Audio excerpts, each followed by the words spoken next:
Yesod is the ninth Sephira, the astral foundation or matrix on which all manifested forms in the physical universe are based and built on.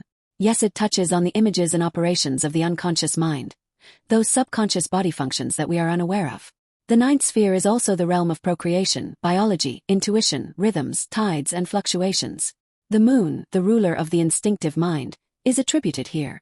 According to the Sephir Yetzirah, the ninth path is the pure intelligence, so called because it purifies the numerations, it proves and corrects the designing of their representation, and disposes their unity with which they are combined without diminution or division. Although the divine emanations that flow down the tree are intrinsically pure, they may need to be proven or corrected in order to fit them into a vehicle of dense matter. Yesod also disposes or orders the unity of these emanations, so that only the most worthy manifested vehicles are designed for the reception of the divine energy, which is brought into the physical universe without becoming diminished in any way in its essential purity. The spiritual experience of Yesod is the vision of the machinery of the universe. Guided visualization. In your mind's eye, you see yourself facing the portal to the astral temple of Moketh. The door is divided into the 4 colors of citron, olive, russet, and black, and engraved with a white letter Emium, the initial letter of Moketh. You give the projection sign and step through the door into the temple of Moketh. Once on the other side you give the sign of silence. The familiar 10-sided chamber surrounds you, the floor of black and white tiles, the vine-covered oak columns, the ceiling of rock crystal, the roaring hearth in the south, the blue eagle mosaic fountain in the west, the silent gray stone in the north, the great brazier of incense in the east, and the central altar painted in the 4 Moketh colors surmounted by white. Drawing nearer to the flame atop the altar, you intone the names associated with this temple: Adonai Haaretz, Sandalphon and Ashim. East of the altar, Sandalphon appears within the swirling clouds of incense. Tendrils of incense caress her multicolored robe. You salute the tall, radiant being with the sign of the Enterer, and she answers with the sign of silence. By what symbol doest thou enter herein? She asks. What is it that you seek? You answer, holding the Ankh.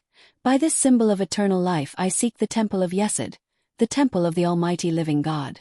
Sandalphon takes you to the east of the temple to where the tarot card of the universe hangs over the door to the path of Tau. She traces the letter Tau on your forehead with her finger, and tells that this will make your journey up the path of Tau go more swiftly.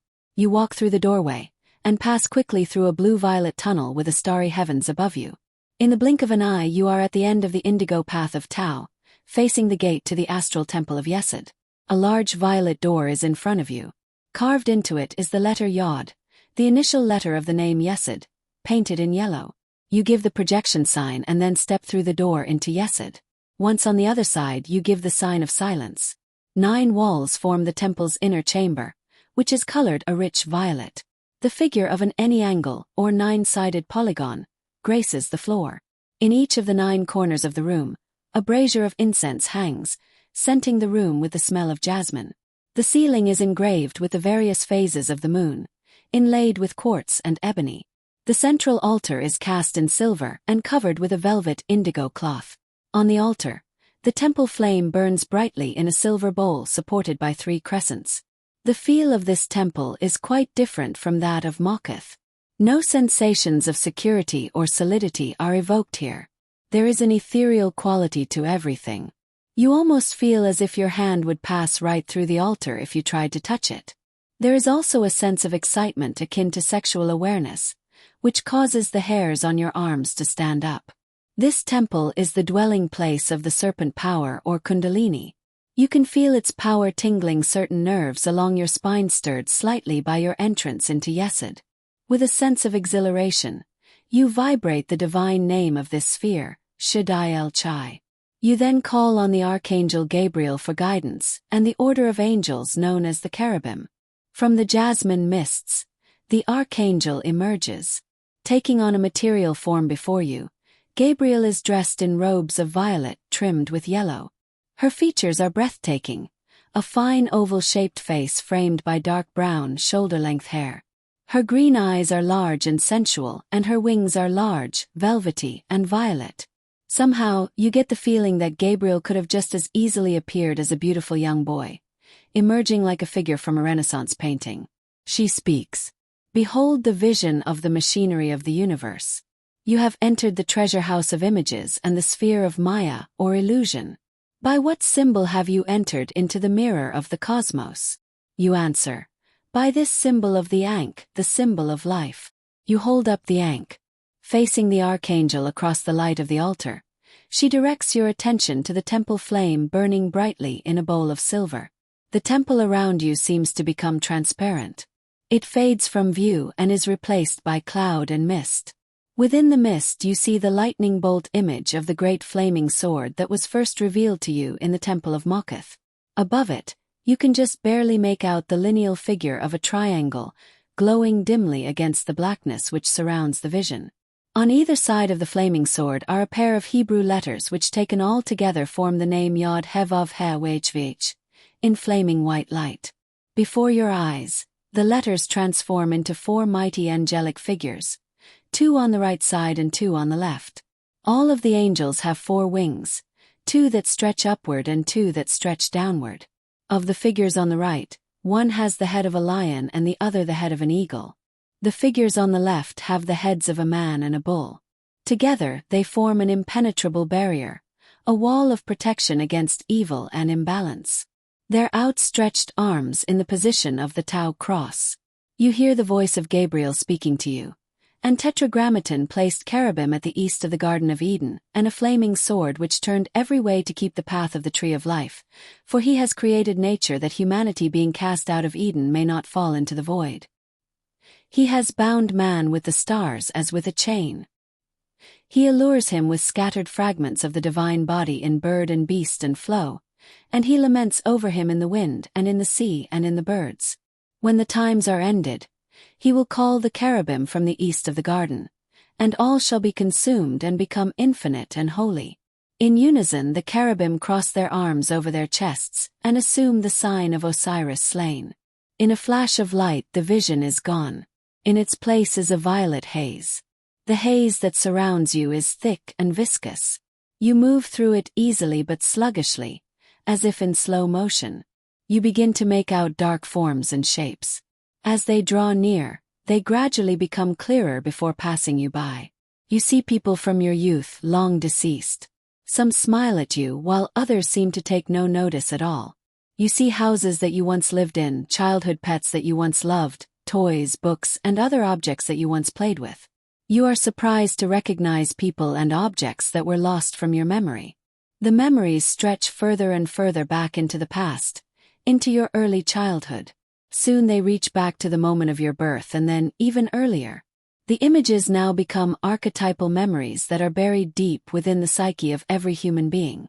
You see great stone megaliths, chariots, long-forgotten cities, battles, wooden ships, and enormous statues of gods you cannot quite recognize. Gradually these scenes also fade into the violet veils. A sudden flash of lightning vaporizes the thick mist. Before you stands the mighty lion-headed cherub that you saw earlier. He is bare to the waist and wears a short Egyptian-style kilt. His thick mane frames a tawny feline face. His skin is the color of flame, and 4 brilliant white wings outline his magnificent body. Above his head is the Hebrew letter Yod surrounded by a golden halo. This is Aryeh, the great cherub of fire. You ask the angel to explain the duties of the angelic host of Yesod. Aryeh speaks. The cherubim are the vivified powers of the holy letters of Tetragrammaton. We are the creative powers of God expressed in the inner elements that exist prior to physical manifestation in Mokoth. We are the great formative energies that divide into the elements in the physical kingdom. The Hebrew letter above his head glows brightly as he continues. The letter Yod is the creative power behind the element of fire. It is the initiator, the sacred spark of aspiration, the genesis of life. Aryeh extends his hand, and you see a red Yod in his palm. He places it just above your head where it remains, shining in your aura. As he does so, an influx of divine energy courses through your sphere of sensation. Another flash of light illuminates the violet clouds, and Aryeh is gone. In his place stands the powerful eagle-headed cherub. You are not entirely certain if Aryeh has disappeared, or if he simply transformed into another cherub. He too has a human body and is bare to the waist. His eyes are fierce and penetrating. His skin is the color of clear blue water, and his 4 wings are completely extended. He is breathtaking to look at. Above his head is the Hebrew letter He in white brilliance. The great cherub of water, Nesher, stands before you. He speaks. The cherubim are the strong ones of Shaddai El Chai. We serve as guardians of the portals that exist between the worlds. We act as guides, heralds, and agents of equilibration. The Hebrew letter above his head radiates with light as he continues. The letter He is the formative power behind the element of water. It is the waters of creation, the well of wisdom, and the consciousness of the divine. Nesher extends his hand, and in it is a blue letter He. He places it just above your head where it joins the first letter, Yod. Instantly, you feel a connection with the greater consciousness of the universe. The two letters, Yod and He, turn white in color as they form the god name Yah within your aura. Nesher disappears in a lightning blast. The man-headed cherub stands where Nesher once did. He is entirely human-looking except for the 4 white wings that grow out of his shoulders. He wears the same short kilt as the others did, and he looks like a Greek god. Over his head is the Hebrew letter Vav, surrounded by a glory of white light. This is Adam, the great cherub of air. He speaks. The cherubim are the living breath of Yesod. We direct the forces of Tetragrammaton downward from the invisible realms into the lower world of Malkuth. We operate through the fixed signs of the zodiac. The Hebrew letter above his head shimmers brightly as he continues. The letter Vav is the volatile power behind the element of air. It is the completion of the triad, the sun, and the reconciler. It is the great mediator. Adam holds a yellow letter Vav in the palm of his hand.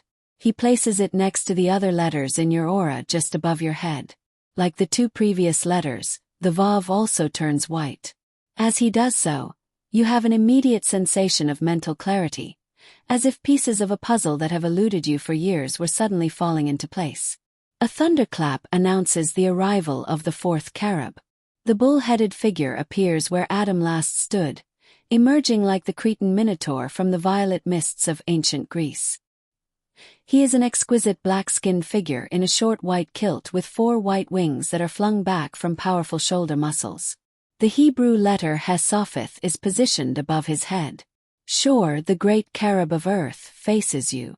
He speaks. The cherubim are the vicegerents over the astral elements. We are the builders who laid the foundation of the kingdom.